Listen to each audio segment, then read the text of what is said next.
Welcome to Holy Trinity Adult Forum.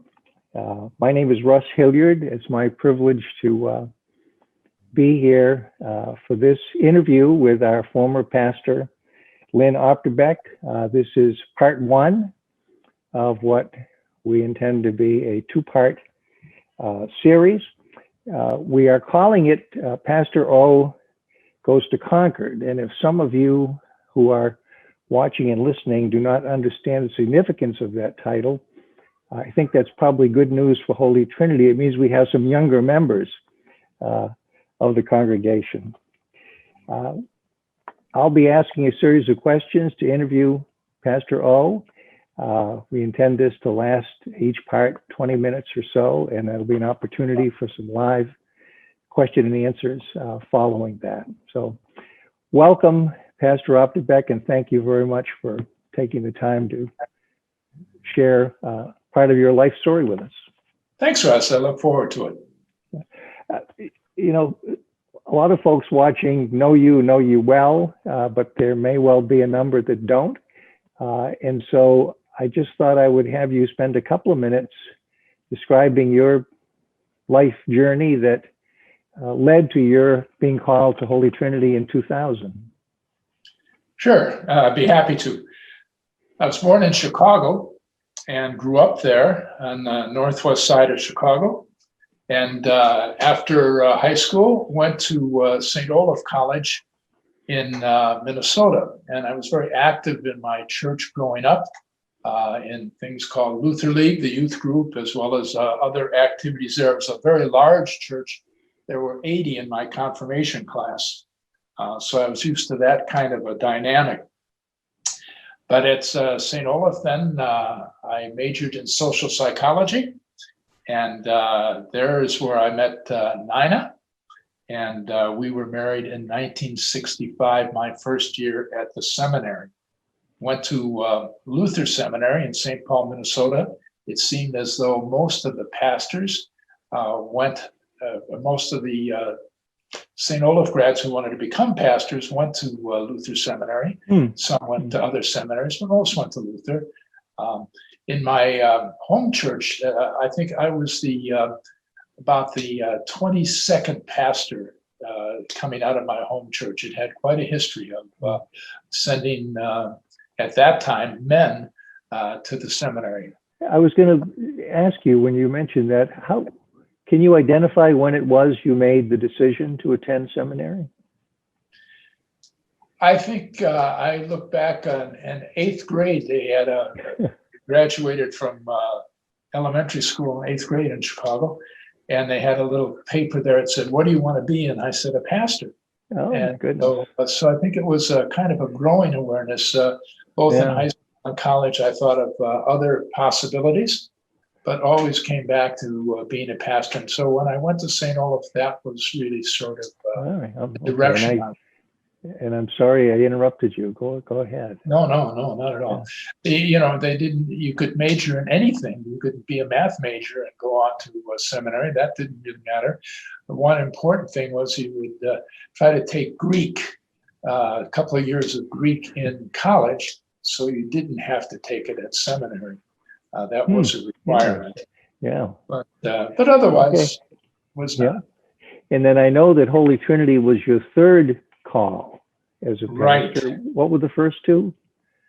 Right. Well, I interned in Farmington, Minnesota, which is now a suburb of Minneapolis, but back then was really a rural kind of farming community or semi-farming community. And that was very instrumental in learning how to be a pastor. But then at seminary, I graduated seminary in 1969 and received the call at that time to Portland, Maine, First Lutheran Church in Portland, Maine. The process in those days was that the seniors from all of the seminaries would have their resumes or their record sent in, and there would be a meeting of the district presidents, now bishops, and it was like the NFL draft. The president, whichever district hosted it, that district president got the first choice. And then I'm not sure what the order was in order to choose, but they would choose, and our assumption was that we would go out to the Dakotas, where most of my classmates went, and we had asked though to you got to make three choices. I don't think that usually made any difference. And our one choice was that we not go to Minneapolis or Chicago, where both of us were from. I was from Minneapolis, I was from Chicago. And that we would go to New England. And I had worked at a camp in Hillsborough, New Hampshire, after my senior year in college. And my dad was from the Boston area. And so I had some relatives in the Boston area, but not particularly close in that sense. But so that we said, without knowing what we really meant, would like to go to New England, without knowing there were no Lutherans in New England. We're precious few. That's right. That was a little side effect. But we met with the district president our senior year once we were assigned to the Eastern District, which went from Florida to Maine. And so we met with the district president in the Minneapolis airport for about an hour and a half. And that was his meeting. That was our meeting. And he said, well, maybe we can do something about New England. But then out of then kind of probably in June or maybe May of that year, we got a phone call from this congregation in Portland, Maine. It was an old Norwegian congregation, about 90 years old at that time. And you mean the church, not the members? Right. There were some members that age too. Okay. And through that, we had the phone interview, and then we received a letter of call. There were no in-person interviews in those days. Interesting. So far away and all that kind of stuff. Wow. And you were there for quite a number of years. Yes, we were in Portland for 13 years, and both of our daughters were born in Portland. Portland was a strong congregation. We developed the intern program there, had I think 4 or 5 interns while we were in Portland. We also did a refugee resettlement, and it was a time of Vietnam and all of that kind of turmoil. And so at the end of the war, there were many, many refugees to be resettled, and we signed up, and we were the first sponsor of any Vietnamese in Maine. And that raised a number of different issues because we didn't speak very good Vietnamese. Yes. But it worked out. It worked out very well. Well, I know it led to a lifelong love of Maine for you. Absolutely. While we were there, we bought a little wooden tent, we call it, a little cabin, which we still own and go to. No indoor plumbing, but it does have electricity. So we think we're in the lap of luxury there. Yeah, wonderful. So 13 years in Portland. And that went well, but at that point, we kind of sensed the need for a new challenge. And so I talked to the bishop at that time and said, well, I really need to figure out where to go and what to do. And he said, well, you can't figure that out without a call. You have to have a call in order to really kind of search your mind and your heart about your next stop. And so we received a couple of different calls at that time. Earlier, I had a call to Orlando, Florida, some kind of places like that. But we received this call to this mission congregation. It was 2.5 years old in Centerville, Virginia, which is suburban Washington, D.C. We were about 25 miles from the White House. And when you say mission congregation, what exactly does that mean? That means it's not self-supporting. And so we were getting about $40,000 or $50,000 a year from the national church. And that would be, of course, a diminishing kind of support, hopefully. At that point, it was the most expensive mission start ever in the American Lutheran Church because of the cost of land and everything else. Wow. And so we accepted were you that there call. Were you there at the beginning? And no, it was about 2.5 years old. Okay. The building had just been finished. The first phase had just been finished. So we went, there were concrete floors. It was We had all sorts of things we had to do to meet the requirements of Fairfax County. I can remember on a day that was 95 degrees, planting trees all over the place to meet the county regulations. So it was really a grassroots operation. Wow. One. Yeah. And so you were there, what, 1983 or 4 or so until 2000? Right, 1982. 82. Okay. We were there 18 years. So you were planting the trees in the warm weather. Right. But the congregation grew very, very rapidly. We were in a suburban area, and we were really the only congregation in this very large housing development. I think there were 3,000 homes in that housing development. And we became the congregation of the community. And so we're very much a Lutheran congregation, but with this community kind of input.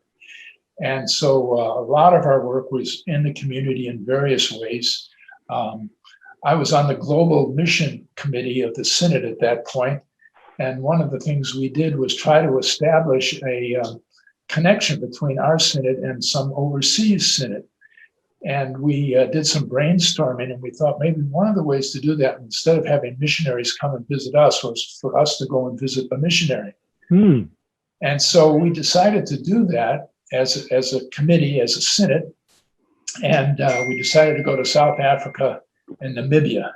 Namibia was a Lutheran country. Interesting. As a German and Finnish missionaries.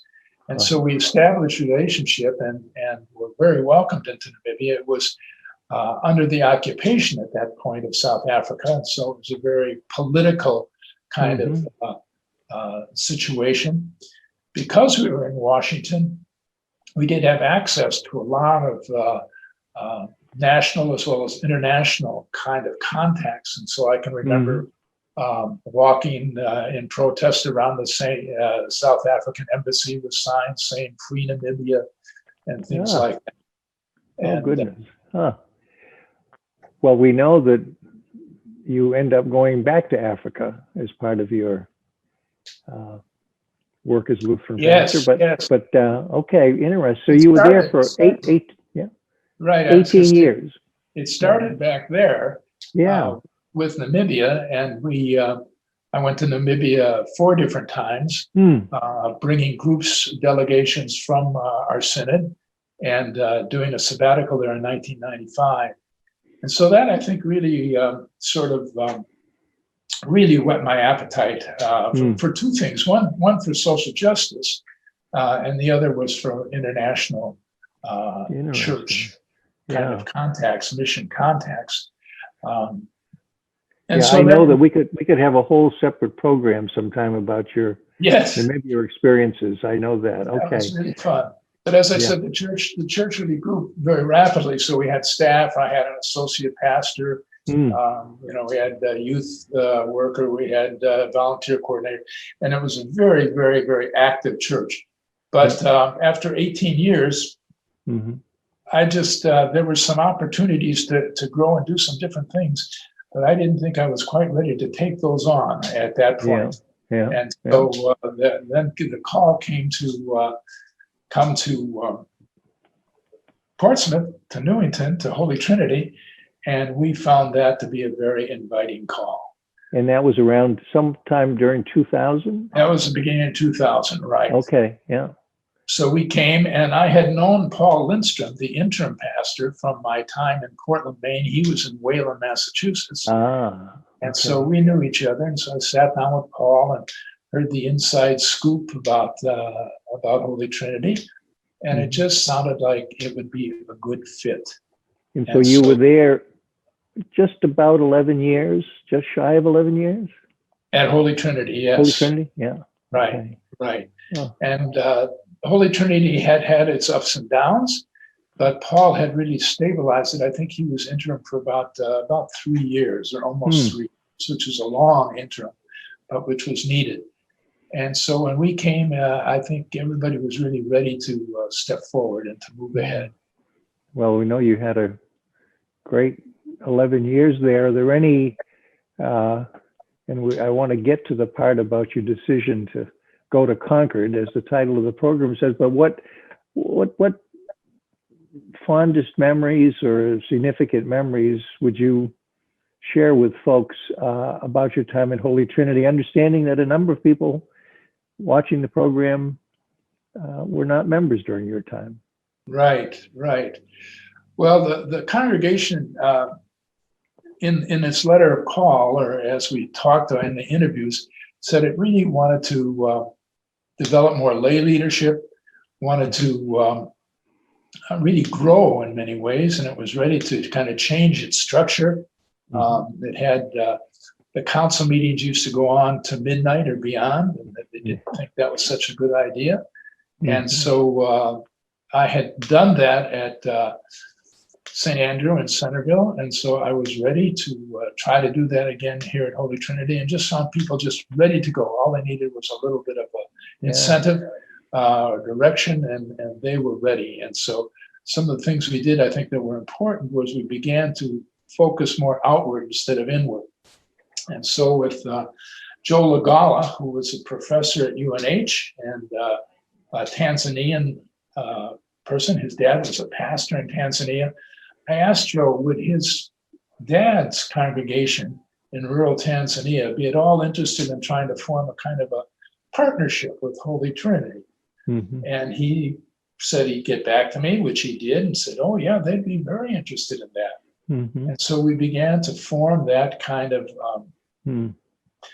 tentative partnership. And then I went over to Tanzania, met Joe Lugala there, and we visited the congregation in Isimani, and then began to realize that the synod there in Tanzania was related to the St. Paul, Minnesota Synod. They call it companion synods. And so we realized that we really had to do this not just on our own between Joe's dad and myself, but really to do this with the synod approval. And so we got that approval, and that relationship started. And continues. And continues. And it's been a very meaningful relationship to both congregations. And then just about that time or a little later, Mike Gass and Christina Delcino went over to Guatemala, went down to Guatemala and relieved to an orphanage down there and relieved the workers down there so they could take some vacation. And when they came back, they saw all sorts of needs. And so we said, well, maybe we should kind of try to do some things there in Guatemala as well. And so Holy Trinity began to change from very inward focused to very outward focused. Did some things in the Portsmouth Dover community as well. And also at that time got into the internship program, which was very good for everybody. I think we just enjoyed teaching these students to become pastors, and the people of Holy Trinity really took on ownership of that program. But then there came a time when you decided to retire. Right. When we came to Holy Trinity, I said, well, I have 10 or so years that I'll commit to. And then, there came time, and I was 67 when I retired in January of 2011. Right. So what did you, when I'm leading up to, I know that you ran for and were elected to the New Hampshire legislature in the fall of 2016. So how did you occupy those immediate 5 years post-retirement, and what led to your deciding to run for public office? Couple of things, I guess. One is during that time I served as an interim pastor in Salem, New Hampshire, and the congregation in Salem had a state representative as well as a state senator, and so I talked to them about what they were doing just out of interest. I had never been, as a pastor, you're very apolitical, but during retirement, then I also volunteered in a couple of the presidential years to make phone calls on behalf of the candidates. And so that, that doesn't get you into anything, but I guess somehow my name was recognized or something. So I received a phone call in, I think it was May of 2016, asking me if I would be willing to run for the state legislature. Did it feel at all like a, not the same significance, maybe a calling, in the same way being called to the ministry? Yeah, it was certainly something I never ever thought about doing. And it came out of the blue, and my response was, well, why don't you find someone else to do that? You know?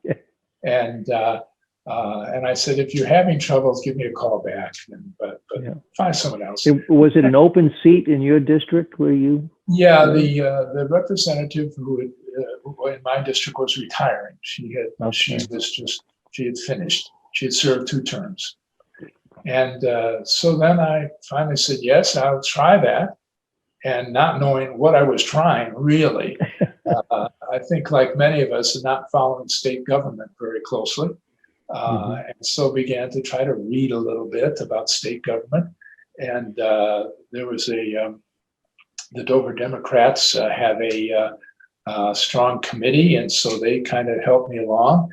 And so there was no primary election, which was nice. There was no one else. You were the only candidate for the Democratic Party. Correct. Okay. But then in the fall, I did have another challenger, a young man who was also running for that position, who was Republican. And so part of the process is you make up these little, I was going to have one here, but I don't, palm cards, these little cards that probably people are familiar with, someone knocking on the door and giving it to describes what you want to do and how you want to act if you're elected. And one of the things that I was most interested in was trying to create a dialogue between the 2 parties. There didn't seem to be a lot of dialogue going on. And, this even in 2016. Right. Yeah. So then I was elected. Then also in that process, you get your road signs and you try to knock on doors and see if people will put up a sign for you.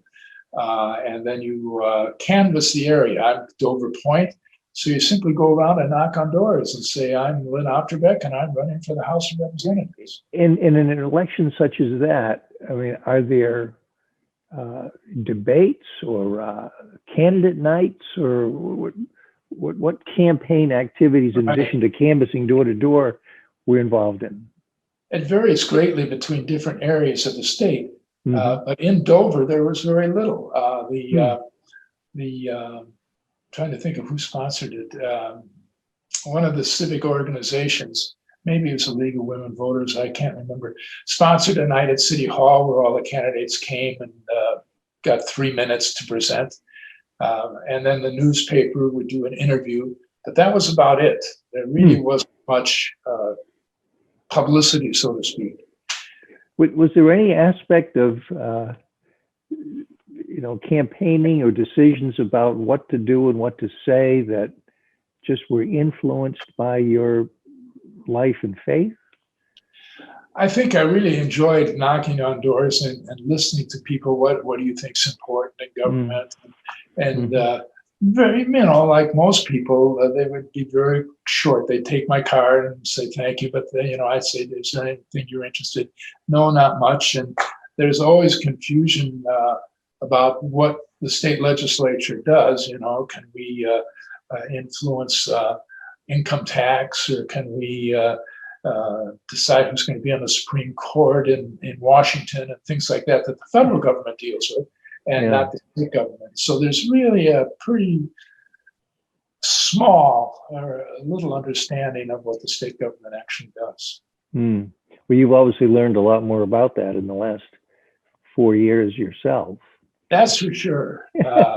When I was So I was elected then in you were elected in November of 16, 2016. They have an orientation meeting for new legislators in at the State House in December. And you sit down and they try to tell you this is how things work. It's a 2-day workshop, very thorough and very interesting. Of course, there are 400 legislators in the state of New Hampshire. It's the largest in the House of Representatives. The House, right? The largest single body, other than the U.S. Congress, which has 435 members, I believe. And so I think probably the only other one is Parliament in England, but yes, other than that, we're right at the top of the list in terms of numbers. yes, that's right. That's Yeah. right. And of course, the salary is such, it's $100 a year salary. So it really is a volunteer position for all intents and purposes. And does that make it a better, based on your experience, does that make it a better institution that it's volunteers as opposed to salaried? I think there are strengths and weaknesses.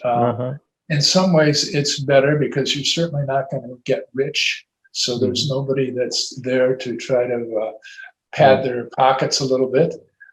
That's a healthy thing. In some ways, it's not insofar as there are a lot of rookies always. There are a lot of first-term legislators who don't really understand. So you're not as informed, perhaps, as you would be in another state where there are maybe 50 legislators.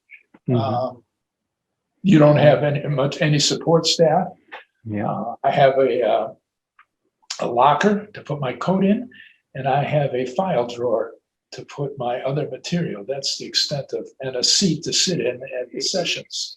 And what about, is there any, if you wanted to introduce a bill, is there assistance in drafting and the other procedures involved in submitting a bill? Yeah, the legislature itself has any number of full-time people who will, if I wanted to submit a bill, I would kind of write out what I wanted, and I would go in and meet with the bill drafting area of the legislature, and they would sit down and say, well, we've already got bills covering this, or that's new, let us look it up. And they would. And this office is, you're describing it is bipartisan. It's an office that serves members in both parties. Yeah. Right. And so they really know what they're doing. And I think they can, in some cases, they would look up legislation that would be passed in other states that was doing what you wanted it to do. And they'd say, well, how does this work? Does this fit or not? Or something brand new? And that's okay too. And you were assigned to a committee that first term? You got to make three choices. You were assigned, but you got to say, these would be my preferences. And as I remember, I think my preferences were criminal justice and public safety was the third one, which I was appointed to finally. Children's law was, I thought that children family law would be an interesting area because of my experience. That might be, and education I thought would be an interesting one. But they assign you. And there are 20 committees in the state legislature. And every delegate is assigned, every representative is assigned to one committee. Oh, I see. One committee and one committee only. Yeah, there's a couple of exceptions where someone's on the finance committee as well as another committee, but that's very rare. The reason I say the state Senate, the other house of the legislature, has 24 members and perhaps an equal number of committees. So the senators serve on many different committees. That's right. I think most of them serve on 3 committees or 4 committees. They combine some of our committees into a single committee. Which is kind of interesting.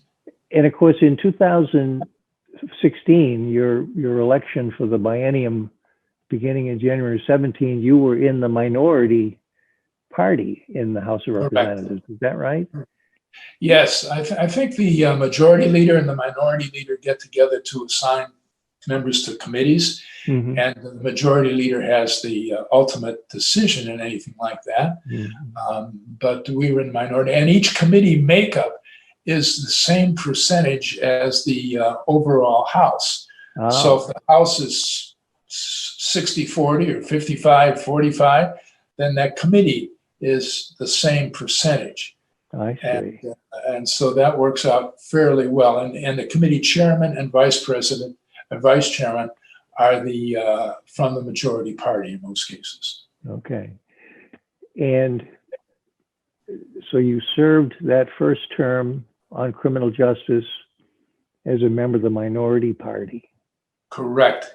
Yeah. And you know, you've been taught now. This seminar helped you, and then they've had several seminars following up to say, here's how you file a bill, or here's what you do with this or that. There are committee caucuses where they say, this is the stance of our committee on this particular bill. We're for it, we're against it, whatever the case would be. And so, are you in? Forgive me if I ask a question that is too overloaded, but are you instructed how to vote? we are given, for instance, at our caucus, we have a caucus before every session. Mm-hmm. And in the caucus, which usually lasts about an hour, they'll go through the bills that will be dealt with at that session. And they will say, here's where we stand as a party. Always in our party, as we would leave, they would say, vote your conscience and vote for what your constituents stand for. Okay. Okay. And they were very clear on that, and saying that you can go against what the party recommends, but that's not a problem. Okay. All right. I'm looking at my watch and I'm sensitive to time. Yes. I think what we should probably do is wrap up this first part of the interview, and then we will pick up in part two of the Pastor O Goes to Concord program, and pick up right there in terms of the lessons of the first session of the legislature, your decision to run again, and how the experience might have been different during the second session. So thank you very much, and we'll pick up with part two of the interview in just a minute. Good. I hope to hear some questions from those who are watching too, so that'll be fun. It will be fun.